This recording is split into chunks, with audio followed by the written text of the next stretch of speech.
भगवत गीता कोई साधारण किताब नहीं है, एक जादू जैसा है, क्योंकि इसके जरिए स्वयं कृष्ण आपसे बात करते हैं।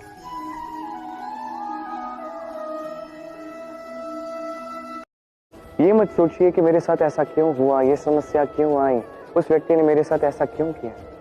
ये सोचिए कि आज मेरे जीवन में जो भी परिस्थिति है, इससे मैं किस प्रकार बाहर निकल सकता हूं।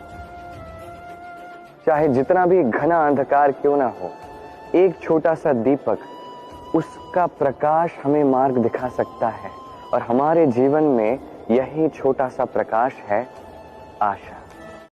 माता पिता अपनी संतानों को देना तो चाहते हैं समस्त विश्व का सुख, पर देते हैं अपनी पीड़ाओं की संपत्ति।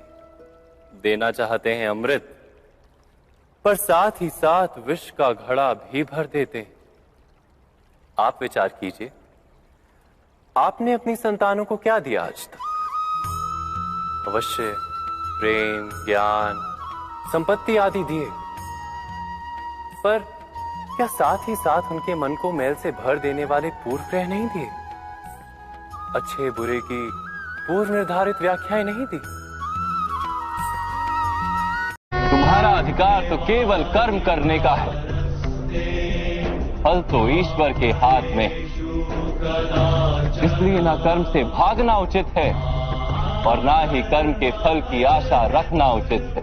मेरे सामर्थ्य का परिचय कभी भी नहीं हो पाएगा। राधे, जब आपके हाथ में धनुष नहीं, आपके रथ का पहिया भूमि में धंसा और आपको अपनी विद्या का विस्मरण हो गया, ऐसे अवसर का लाभ उठाकर आपका वध करना पड़ रहा है। क्या यही आपके सामर्थ्य का प्रमाण नहीं? जीवन है तो लक्ष्य तो होंगे, यदि लक्ष्य है तो मार्ग तो होंगे, यदि मार्ग है तो बाधाएं तो आएंगी।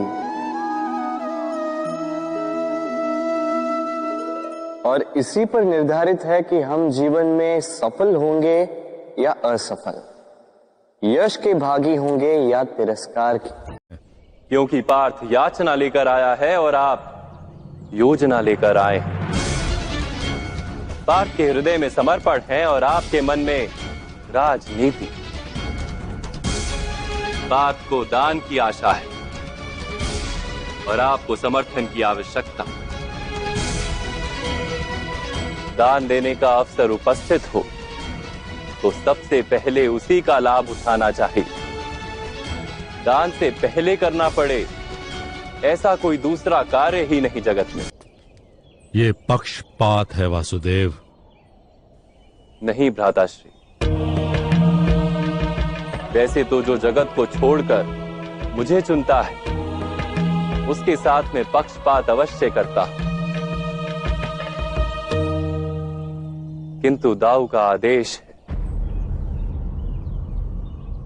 इसलिए आज मैं पक्षपात नहीं कर।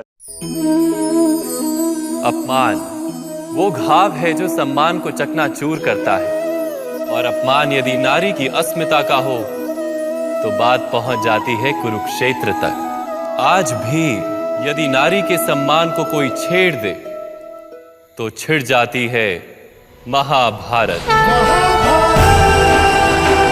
हम चाहते हैं कि सब अपने बन के रहें, हमारे पास रहें, किंतु मनुष्य की एक प्रवृत्ति है, जो वो प्राप्त कर लेता है उसका मूल्य वो समझ नहीं पाता।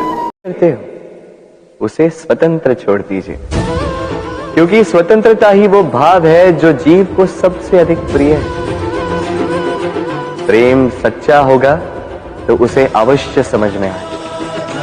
तब तक के लिए निस्वार्थ भाव से प्रेम कीजिए, स्वार्थ हट जाएगा तो प्रेम आ ही जाएगा और मन प्रसन्न होकर बोलेगा राधे राधे।